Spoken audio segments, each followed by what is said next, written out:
غادي نتكلموا كيفاش كنحسبوا هاد المعدل ديال النجاح ديالنا بالنسبه للبكالوريا احرار في اطار كنتكلموا على شعبة الادب والعلوم الانسانيه.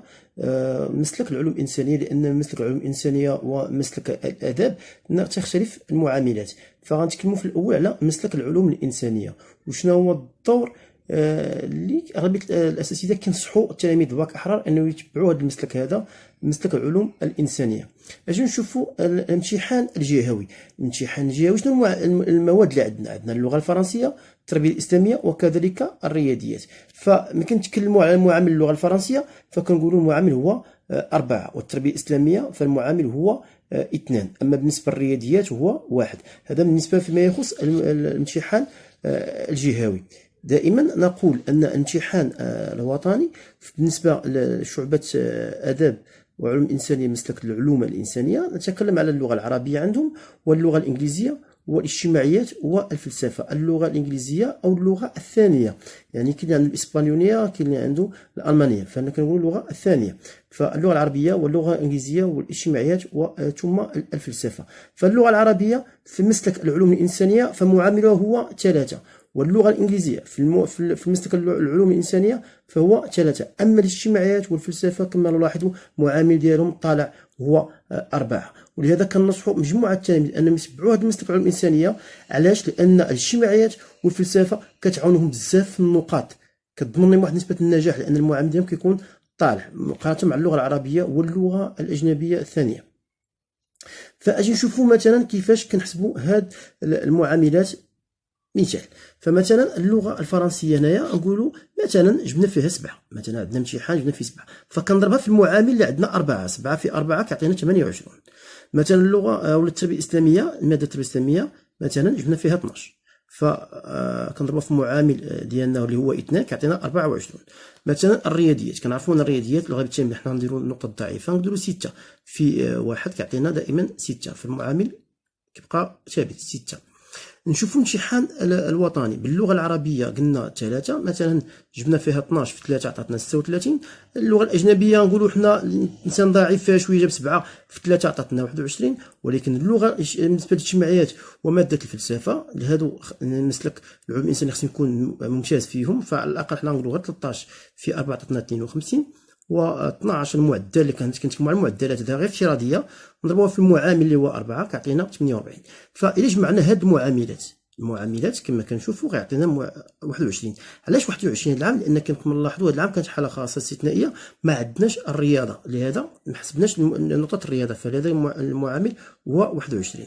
فالمجموع ديال هاد النقط كامل كنحاولوا نجمعوهم كيعطينا 215. هاد 215 كنقسموها على المعامل، مجموع المعاملات اللي هو 21 كيعطينا المعدل هو 10.23، ونقول ان التلميذ جاز العتبه ديال المعدل اللي هي 10.00. اذا هنا التلميذ ناجح. هنا فيما يخص مسلك الاداب، دائما شعبه الادب والعلوم الانسانيه، ولكن مسلك الادب فامتحان الجهوي كيف ما كنشوف فعندنا اللغه الفرنسيه كتبقى دائما ثابته، المعامل ديالها 4، والتربيه الاسلاميه المعامل ديالها 2، كذلك الرياضيات المعامل ديالو مالو 1. فامتحان الوطني تختلف الان المعاملات، فاللغه العربيه تصبح معامل ديالها 4، لان مسلك الاداب الاصيل هنا او مسلك الادب بصفه عامه فنتكلموا على المعامل 4 في اللغه العربيه. اما اللغه الانجليزيه او اللغه الثانيه الاجنبيه فهي معامل ديالها كذلك 4، وكتلاحظوا معايا الاجتماعيات والفلسفه كتصبح المعامل ديالهم 3، اي انه ما بقاش بحال العلوم الانسانيه. اذا هنا خاص يكون عندنا الانسان عنده مع اللغه العربيه مزيان وعنده مع اللغه الانجليزيه، لانه باش تعاونوا في النجاح. دائما نتكلم هنا على الثانيه بكالوريا احرار، كنتكلموا على الاحرار. هاد المعدلات اللي كنحسبوا دابا ديال الاحرار ماشي ديال المتمدرسين، بكالوريا احرار. اذا واحد فيكم هنايا ياخذ المعدل ديالو تقريبا الفرنسي شحال يجي فيه ويضربوا في 4، كذلك الاسلاميه والرياضيات، يحط احتمالات ديالو ويضربهم في المعاملات ويجمع لي هذوك المجموع اللي لقاه هنايا كما درنا في العلوم الانسانيه، ويقسم على مجموع المعاملات اللي هو يكون 21 باش يشوف المعدل ديالو. غادي نتكلموا دابا على المتمدرسين. فالمتمدرسين يعني باش نحسبوا حساب المعدل النجاح ديالهم، المتمدرسين كيف ما كنعرفوا عندهم المراقبه المستمره، وعندهم الامتحان الجهوي اللي هما كيقراو في السنه اولى بكالوريا، وعندهم الامتحان الوطني اللي كيكون كيقراو في السنه ديال الثانيه بكالوريا.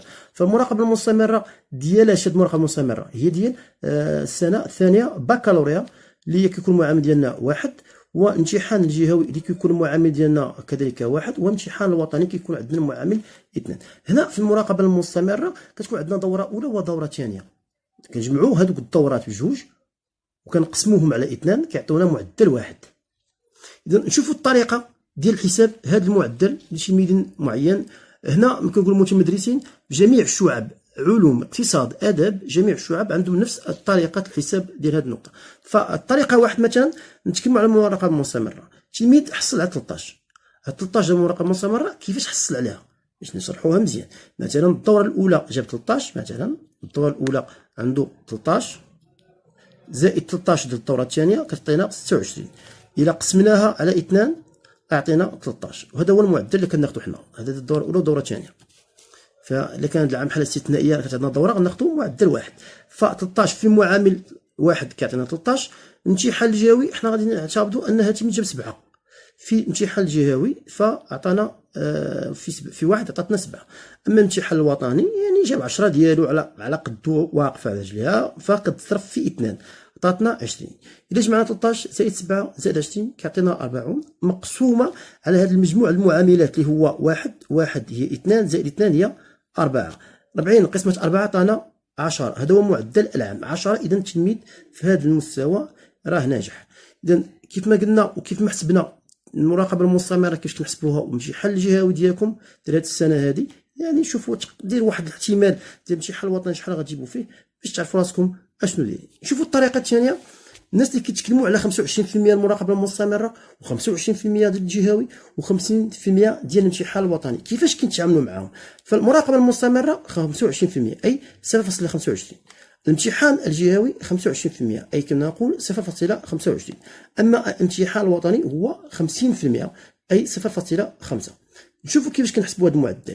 كنشدوا مثلا قلنا 13 مراقبه مستمره، كيف ما قلنا في المثال الاول المراقبه المستمره جاب فيها 13، كنديروا جداء 0.25 كيعطينا 3.25. اما الامتحان الجهوي مثلا قلنا جاب 7، فجداء ديالو في 0.25 عطانا 1.75. اما الامتحان الوطني جاب فيه 10 مثلا، فغنضربوها في 0.5 اللي هو 50% كيعطينا 5. اذا جمعنا هاد الارقام هادو كيعطينا معدل العام اللي هو 10، نفس معدل العام عطانا هنايا، وكيكون التلميذ عندنا ناجح. نتمنى لكم التوفيق. شاهدونا دائما على قناه تعلم مع عنبر نجيب. هناك مواضيع اخرى سوف نناقشها في المستقبل. ما تنسوناش وما تبخلوش علينا بالاشتراك في القناه وبارطاجيوها باش كلشي يستافد. كذلك خلوا لنا واحد الكومونتير باش نعرفوا شنو نضيفوا لكم، والاسئله ديالكم نجاوبوا عليها، وما تنساوش جيم.